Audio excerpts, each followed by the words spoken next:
This is part 5 of the Abrahamic Covenant study. We are in chapter 24. We're going to start in verse 62.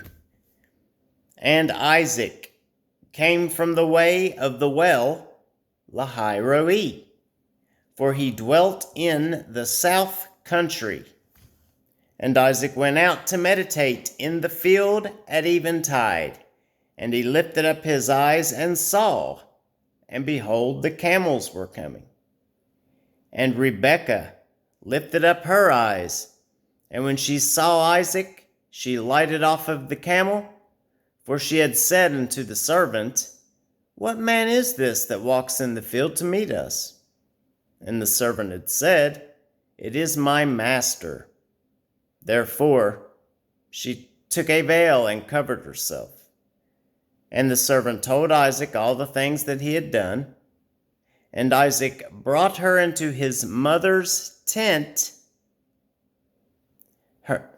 into his mother Sarah's tent, and took Rebekah, and she became his wife.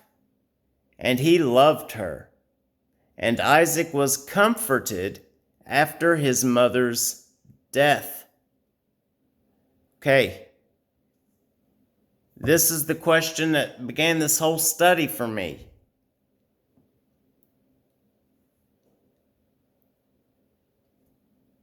Isaac and Abraham are living in Beersheba. Sarah's living in Hebron, or Plains of Mamre, in or near Hebron. She dies, they go up to bury her. Abraham is old and well stricken in age. Okay, that's how chapter 24 begins. And Abraham sends his servant after a wife for his son to Haran, to Turkey, to get a wife for Isaac. What is Isaac doing in his mother's tent in the desert? Be'er Lahai-Roi is way south. I mean, it's at the bottom of the Negev in the wilderness of Zin. It's where the children of Israel was camped out when they sent the 12 spies to spy out the land. So, what's he doing there, man? He's not waking up to manna on the ground. He doesn't have modern irrigation techniques.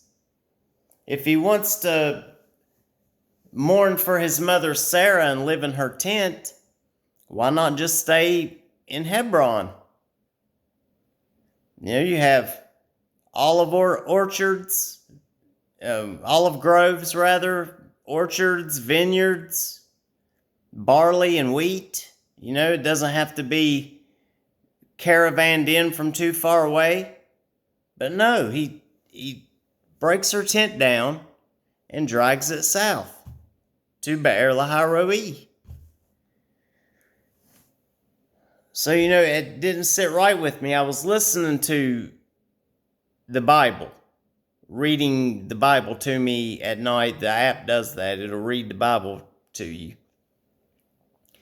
And I never really thought about it, I guess. I mean, I've read it, I knew it, but it never really bothered me until the Bible app read it to me, and I tried to check it out,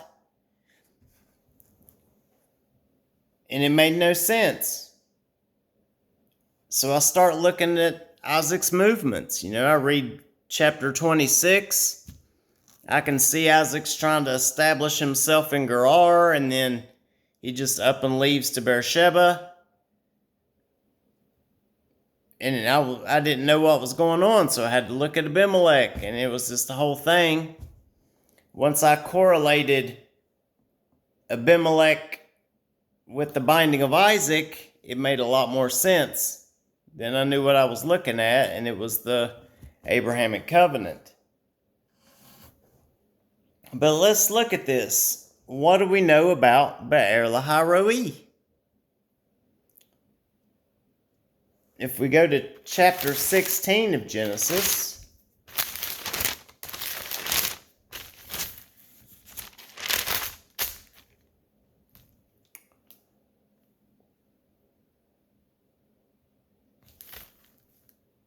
Okay, so chapter 16.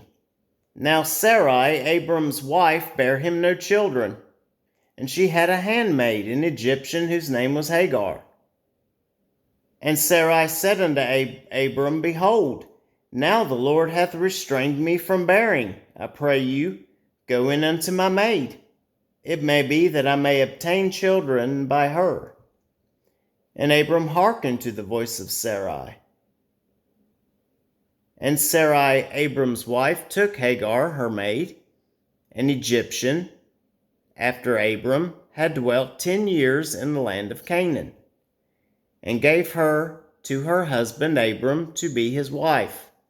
Okay, now let's just skip down to verse 5. And Sarai said unto Abram, My wrong be upon thee. I have given my maid into thy bosom, and when she had saw that she had conceived, I was despised in her eyes. The Lord judge between me and you. But Abram said unto Sarai, Behold, your maid is in your hand. Do to her as it pleases you. And when Sarai dealt hardly with her, she fled from her face. This is verse 7. And the angel of the Lord found her by a fountain of water in the wilderness, by the fountain in the way to Shur. So the way to Shur is a caravan route. It'll go down into the Arabian Peninsula. It winds around to Egypt. Okay. And she made it pretty far south. She made it a long ways. And the angel of the Lord said unto her, Return to your mistress. Submit yourself under her hands. And the angel of the Lord said unto her, I will multiply your seed exceedingly, that it shall not be numbered for multitude. And he said to her, Behold, you are with child, you shall bear a son, and shall call his name Ishmael, because the Lord hath heard your affliction. Okay, so the Lord tells her about Ishmael. He names Ishmael.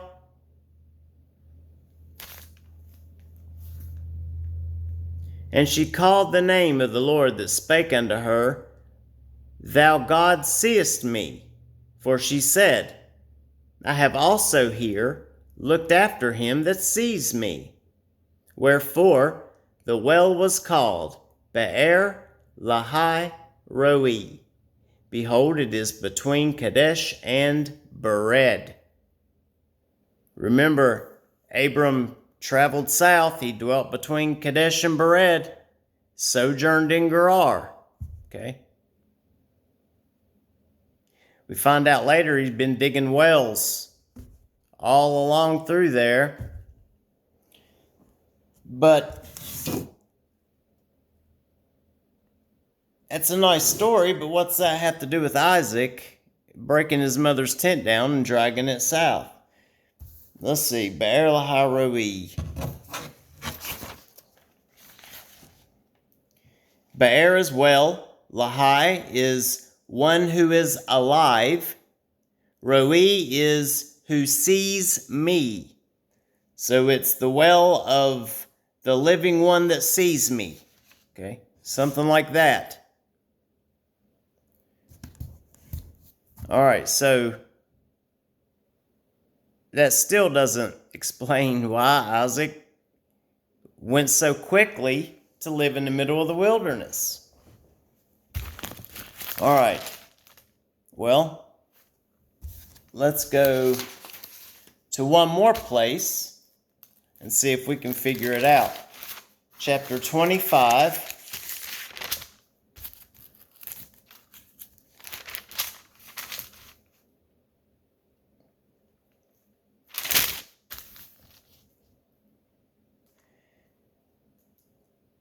Verse 8.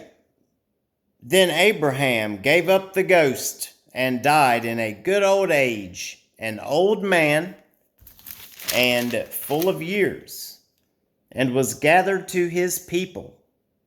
And his sons, Isaac and Ishmael, buried him in the cave of Machpelah, in the field of Ephron, the son of Zohar the Hittite, which is before Mamre, the field which Abraham purchased of the sons of Heth. There was Abraham buried, and Sarah his wife. And it came to pass that after the death of Abraham, that God blessed his son Isaac. And Isaac dwelt by the well, Lahai Roi. Now it's making more sense. In light of everything we've seen, this was right after the binding of Isaac. So Abraham learned a lesson there, and Isaac learned a lesson there. He almost died. He consigned himself to be killed by his father as a sacrifice to God.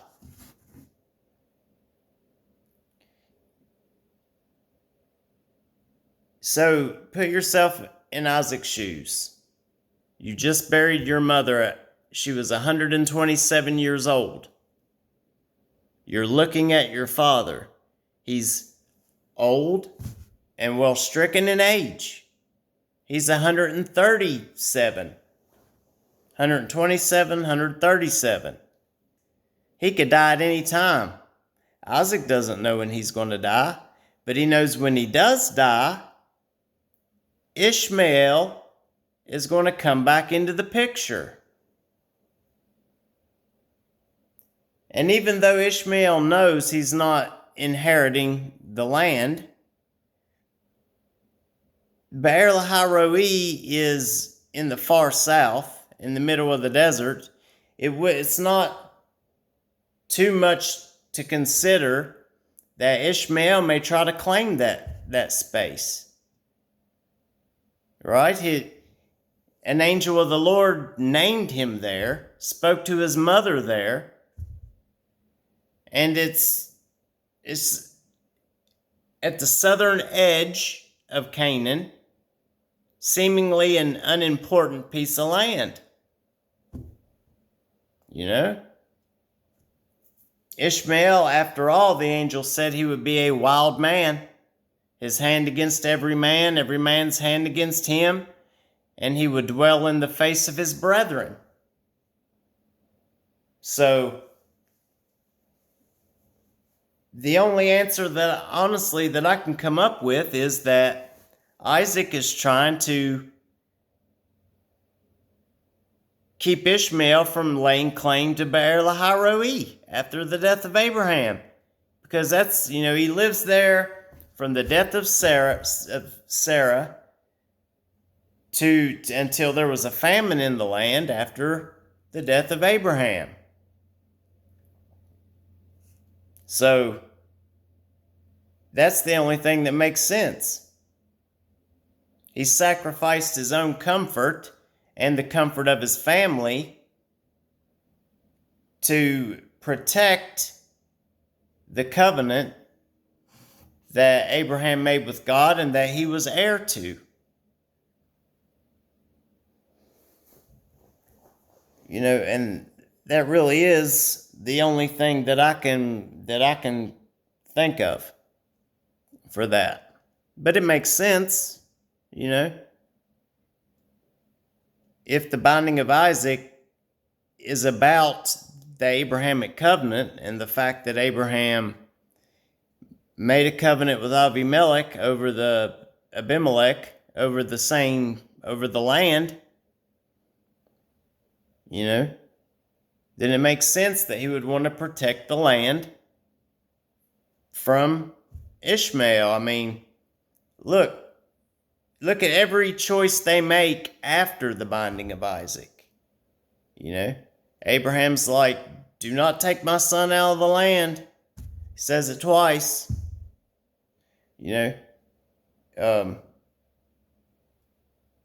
Abraham remarries, has more children, He gives those children gifts and sends them away. So everything they do from that point on is to protect the land. Every statement they make, everything they do is seemingly to protect the land.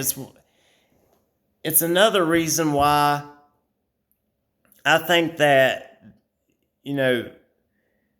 Rebekah favored Jacob and Isaac favored Esau.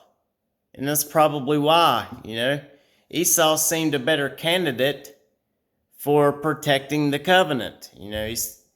He was a man of the field, a man of the sword. I mean, the blessing that Isaac gives to Esau is that he would be a man of the sword. He was probably already a man of the sword. He was a full-grown man at that time. Anyway, look, Abimelech, the first time Abram comes to see him, let's see, this is in, not 20.